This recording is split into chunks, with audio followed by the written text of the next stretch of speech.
Doctor شمس الحق صاحب جو ہے لیڈ لیبارٹری کے اسکالر ہیں اور حکیم بھی ہیں اور ہومیو ڈاکٹر بھی ہیں. ان کی چوتھی نسل جو ہے وہ ہومیوپیتھی ہے. 1980 سے یہ پنجاب ہومیوپیتھک میڈیکل کالج سے ریلیٹڈ ہے اور پی ٹی وی کے پروگرام میں صحت کا پروگرام وہ پیش کرتے رہے اور آج کل الشفا ٹرسٹ آئی ہسپتال میں یہ شعبہ جو بے ہوشی ہے اس میں اپنے فرائض سر انجام دیا ہے. السلام علیکم. تمام میرے جو سینئرز بیٹھے ہیں وہ بھی مجھ سے بہت سینئر ہیں, جو جونیئر ہیں وہ آنے والے سینئرز ہیں. سب کو السلام علیکم. جناب صدر یونیفیڈ طبی فاؤنڈیشن اور دیگر حکماء اور ڈاکٹر صاحبان, السلام علیکم دوبارہ. تو اس کے لیے پیش کی معافی. میری بات کو دونوں کانوں کے ساتھ, دونوں آنکھوں کے ساتھ اور عقل کی تیسری آنکھ سے سمجھنے کی ضرورت ہوگی. آغاز سے پہلے دنیا کے سب سے بڑے حکیم وکیل حضرت محمد صلی اللہ علیہ وسلم کو سلام. اس کے بعد اپنے خاندان کے حکماء, ڈاکٹرز اور خاص کر راولپنڈی انجینئر کالج کے پرنسپل یعقوب قریشی صاحب کو السلام. اس کے بعد جو امپورٹنٹ بات ہے, صدر پاکستان فیلڈ مارشل محمد ایوب خان اور ان کے وزیر صحت مسٹر لال میاں صاحب, جن کی وجہ سے آج ہم یہاں بیٹھے ہوئے ہیں, ان کو السلام. علم کشتہ سازی کے ماہر پنڈت کرشن کنور دت شرما, جن کا علم لوگوں کے لیے روشنی اور شفا کا باعث بن رہا ہے, اس کے علم کو آگے بڑھانے والے حکماء, ان کو بھی سلام. اور اس کے ساتھ اس مجلس کو سجانے والے مخلص کارکن جو طب میں اپنی گران قدر خدمات انجام دے رہے ہیں, ان کے لیے سلامتی کی دعائیں. جناب صدر, میرا موضوع طب اور ماڈرن طب کے جراح یعنی سرجن کے درمیان اچھے تعلقات, the good relationship with physician and surgeon. حکماء کے بہتر تعلقات کو قائم رکھنے کی کوشش. میرے بہت سے ساتھی حکماء ہومیوپیتھ ڈاکٹر صاحبان کو 4 سال کی پڑھائی جاتی ہے, آخری سال میں سرجری کی پڑھائی جاتی ہے. جب ہم لوگ اپنے کلینک فیلڈ میں کھولتے ہیں تو اکثر اوقات ہمارے پاس ایسے کیسز بھی آتے ہیں جو سرجری کے قابل ہوتے ہیں, مگر بہت سے ڈاکٹر صاحبان اس ویو سے لیتے ہیں کہ ہم بغیر میڈیسن کے, بغیر سرجری کے آپ کا ٹریٹمنٹ کر دیں گے. مگر اس کا رزلٹ کیا نکلتا ہے کہ پیشنٹ جو ہے جس کو سرجری کی انتہائی ضرورت ہوتی ہے, وہ پھر ہمارے لیے جا کے بدنامی کا باعث بنتا ہے کہ جب وہ جا کے سرجن کے پاس جاتا ہے تو اس کو شفا یابی مل جاتی ہے. تو پھر کیا ہوتا ہے, وہاں پر اکثر ہم نے وہاں دیکھا کہ سرجن اور حکماء کو وہ لوگ انسلٹ کے پروگرام میں رکھ لیتے ہیں. تو جب بھی کوئی ایسی بات ہوتی ہے تو حکماء کو برا بھلا کہتے ہیں. میری یہ آپ لوگوں سے ایک ضروری بات یہ ہے کہ یہ ایک سراغ ہے, یہ دھوکہ ہے کہ جہاں سرجری کی ضرورت ہے اور وہاں ہم میڈیسن اپلائی کریں. وہ میڈیسن سے بھی ٹریٹمنٹ ٹھیک ہو جاتا ہے. جیسے ہمارے ایک سینئر ساتھی ابھی بات کر رہے تھے کہ اویرین سسٹ کو میں نے ڈیل کیا, ٹھیک ہے, مگر ایک سٹیج ایسی آتی ہے کہ وہ اس سے نکل چکا ہوتا ہے, تو وہاں پر ہمیں سرجری کی ضرورت پڑتی ہے. دنیا میں سب سے پہلی سرجن نرس اما ہوا پیدا ہونا, جنہوں نے بچہ پیدا ہونے کے بعد دنیا کی پہلی سرجری آول کاٹنے سے شروع کی.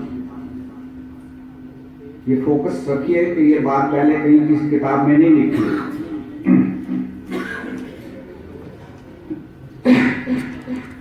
اور پھر وہ اس طرح جرا کے دنیا کے پہلے جرا کے عہدے پر فائز ہوں. کچھ امراض ایسے ہوتے ہیں جن میں دنیا طب کے عظیم جناب اول سینا کی خدمات لینے کی ضرورت پڑتی ہے.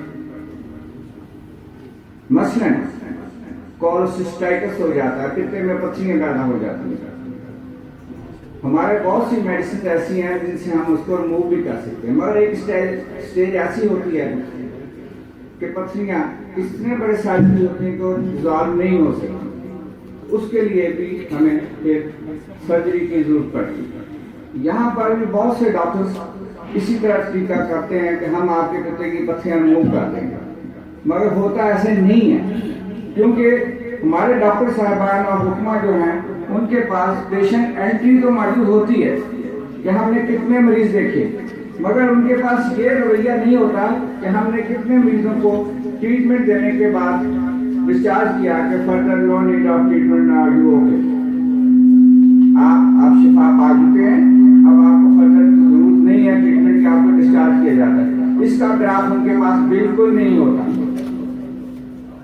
جس کی وجہ سے اکثر حکمہ یہ کہتے ہیں کہ ہم نے اتنے مریض دیکھے, اگر ٹائم کیلکولیشن کی جائے تو وہ اتنے مریض نہیں دیکھ سکتے.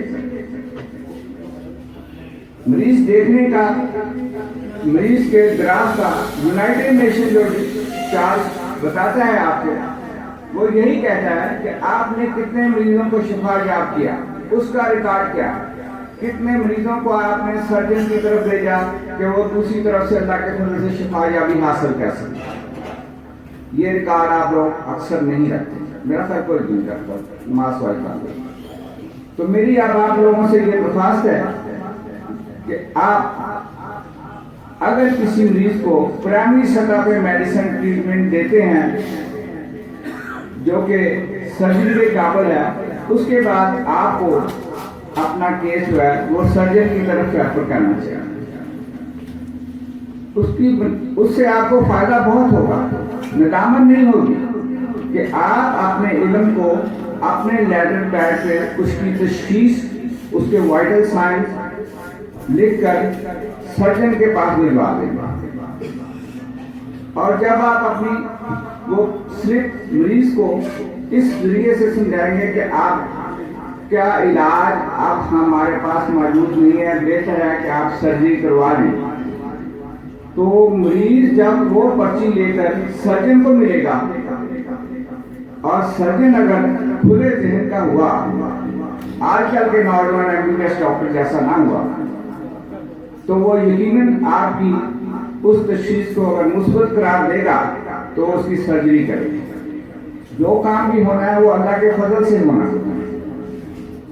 اس سے کیا ہوگا کہ مریض کے اوپر آپ کے علم کا روپ پڑے گا کہ ہاں حکیم صاحب نے مجھے صحیح مشورہ دیا اور اب میں شفا یابی کی طرف جا سکتا ہوں. مگر ہوتا کیا ہے, ہم نے 4 سال جراحت پڑھی, پھر پڑھی, چوتھے سال جراحت کا پیپر بھی دیا, مگر ہم نے کبھی اس کو پڑھ کے دوبارہ نہیں دیکھا کہ یہاں ہمیں کیا کرنا ہے. یہاں یہی ایک طریقہ کار ہے کہ جب آپ کے پاس اپینڈسائٹس, پروسٹائٹس, کولسسٹائٹس جو کیوریبل نہ ہو میڈیسن سے, اس کو آپ سرجن کے پاس دے دیں. مریض کے اوپر آپ کے علم کی ایک داغ بیٹھ جائے گی کہ حکیم صاحب نے مجھے صحیح مشورہ دیا, اور اب میں دوبارہ جا کے حکیم صاحب کو ملوں کہ جی آپ کا میرے لیے بہتر مشورہ تھا اور میں صحت یاب رہا. اس سے آپ کا مریض جو ہے وہ چلتا پھرتا اشتہار بن جاتا ہے, اور اللہ کا دیا ہوا رزق جو ہے وہ آپ کے لیے بڑھنا شروع ہو جاتا ہے. ہاں, اس میں بہت سی ایسی چیزیں موجود ہیں جس میں ہمارے پاس اکثر ایسے کیسز آتے ہیں جن میں وہ بھی فیل ہو چکے ہوتے ہیں الگ سسٹم میڈیسن کا. اس کی وجہ کیا ہے؟ اس کی وجہ یہ نہیں ہے کہ وہ فیل ہو چکے ہوتے ہیں, سرجن کا اپنا ایک رویہ ٹھیک نہیں. سرجن کا اپنا ایک رویہ ٹھیک اس لیے نہیں ہوتا کہ ان کے ذہنوں میں یہ بات بٹھا دی جاتی ہے کہ آپ پیسہ بنانے کی مشین بن گئے, یہ ماں کی تربیت کی وجہ سے ہوتا ہے. اگر ان کو سارا کچھ پڑھانے کے بعد یہ بات بتا دی جائے کہ جب آپ وارڈ میں ہاؤس جاب کریں تو انسانی اخلاقی رویے جو ہیں ان کو سامنے رکھیں، مریض کس مشکل میں آپ کے پاس آتا ہے تو وہ اس کے اوپر فوکس نہیں کرتے. ان کی ماں نے اور ان کے سینئر ڈاکٹرز نے ان کو اس قابل بنایا ہی نہیں ہوتا کہ وہ انسانی جذبات کو سمجھ سکیں. ان کے نقطہ نظر صرف یہ ہوتا ہے ایک لمبی گاڑی ہوگی اور ایئر کنڈیشن گھر ہوگا، میرے بچے پرائیویٹ اسکول میں پڑھیں گے. حالانکہ اس کو احساس ہونا چاہیے کہ اس کی ماں نے شروع میں اسے گورنمنٹ اسکول سے پڑھایا. تو اکثر آپ دیکھیں رائٹ ٹھیک. تو اس لیے میری آپ لوگوں سے یہ ریکویسٹ ہے کہ آپ اپنے جتنے بھی کیسز لیتے ہیں ان کو انٹر ضرور کریں کہ ہم نے مریض فلان ڈیٹ کو دیا، کتنے وزٹ ہوئے، اس کے بعد اس کو ڈسچارج کریں آپ کہ اب آپ کو فردر دوائی کی ضرورت نہیں ہے اور اب آپ شفا پا لیں. اس طرح مریض آپ کا چلتا پھرتا اشتہار بن جاتا ہے.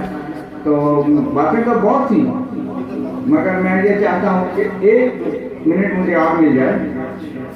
MBBS ڈاکٹرز وہ ہماری طب کی حقیقت کو مانتے ضرور ہیں مگر وہ اپنی انا کی خاطر ہمارے پاس آنا نہیں چاہتے. ان کو بھی بیماریاں ہوتی ہیں، ان کو ایسی بیماریاں ہوتی ہیں جو وہ ڈسکلوز نہیں کرتے شرمندگی کے بارے میں، کیونکہ انہوں نے تھرو آرٹ کو ایجوکیشن پڑھی ہوتی ہے. انسان ہے جذبات کا مارا ہوا، جذبات کا مارا ہوا ہے. ان کو بھی جنسی بیماریاں ہوتی ہیں جس کا ان کے پاس اتنا اچھا علاج نہیں ہے. ہم نے یہ دیکھا ہے کہ وہ بیچارے بیس بدل کے یا کسی اور ذرائع سے ہمارے پاس آتے ہیں، اپنا ڈسکلوز نہیں کرتے کہ ہم ڈاکٹرز ہیں مگر وہ ہمیں پتہ چل جاتا ہے ان کی گفتگو کی خوشبو سے. تو اس وقت ان کو جریان، احترام اور بہت سی جنسی بیماریاں ہوتی ہیں جس کا ان کے پاس علاج نہیں ہے. تو وہ اپنی انا کی خاطر ہمارے پاس نہیں آتے. اس طرح کی لیڈ ڈاکٹرز بھی ہمارے پاس آتے ہیں. اس لیے جب آپ نے اپنا جب اس کو ریفر لکھا کہ یہ مریض فلاں بیماری کا ہے، اس کو سرجری کی ضرورت ہے، تو اس کے اوپر آپ اپنا ٹیلی فون نمبر ضرور لکھیے گا. اس کا بینیفٹ کیا ہوگا کہ آپ کو وہ ڈاکٹر جس کو آپ نے لکھا ہے ہو سکتا ہے اسے کوئی بیماری ہو اور آپ کا ٹیلی فون نمبر آپ کے ساتھ اس کا ذریعہ بن جائے. تو اسی بات پہ اتفاق کرتے ہیں ہم کہ ہمیں کھلے دل سے یہ بات سوچنی چاہیے کہ ہمیں انسانی کی خدمت کرنی ہے. منی از ناٹ اے میٹر. پیسہ